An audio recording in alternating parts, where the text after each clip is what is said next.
understand what may have pushed them in that direction, and also understanding that the identity, community, and purpose of the movement was what pulled them in. I work backwards, and I can figure out how to bring them back to firm ground, so that they can self-reflect and understand what they've been a part of. But one thing to understand is that everybody is a human being, and one thing that I've taught myself to be able to do, and it's very difficult to do, is to see the child, not the monster, in every person that I work with, regardless of whether that person is 16 or 60. Because what I've also learned as part of this is it's not just young people who are searching for identity, community, and purpose and have potholes. Older generations have a whole lifetime of potholes, from divorce to job loss to health conditions.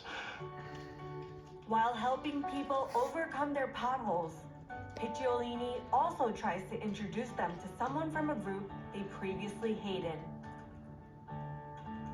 From his own experience, he knows that the compassion of others can be a powerful force for change.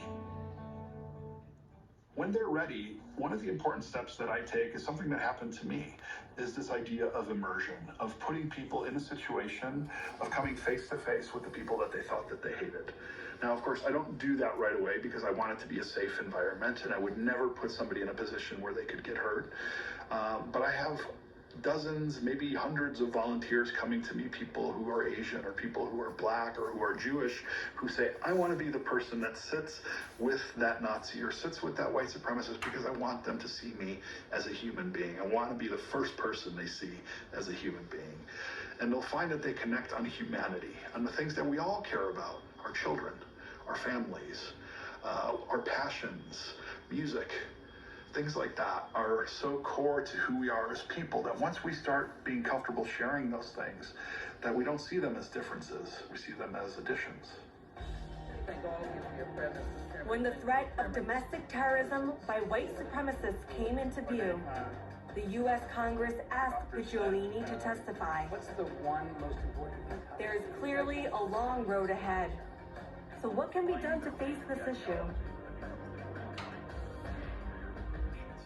I don't want to give a simple answer because it's not easy, but I do think that there are things that we can all be doing now in our communities and our families, and even on a grander scale, to really prevent this happening in future generations.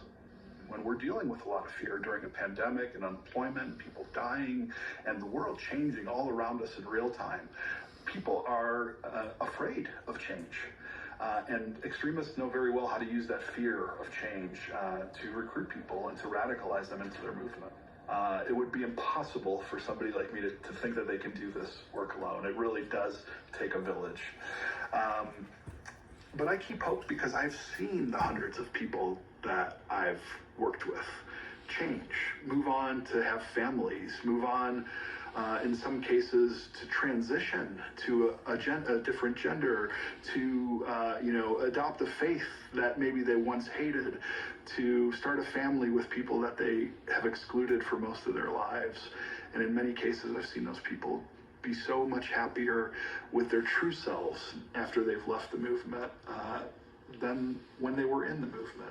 So I do have hope. I think humans are resilient. I think that when we work with each other, when we listen to each other, when we see each other as human beings, we have the ability to really do amazing things. I'm not asking anybody to go out and hug a Nazi. Don't do that. That's probably not good advice. But what I'm saying is we all know people who are either in that camp or on the borderline and could go in that way.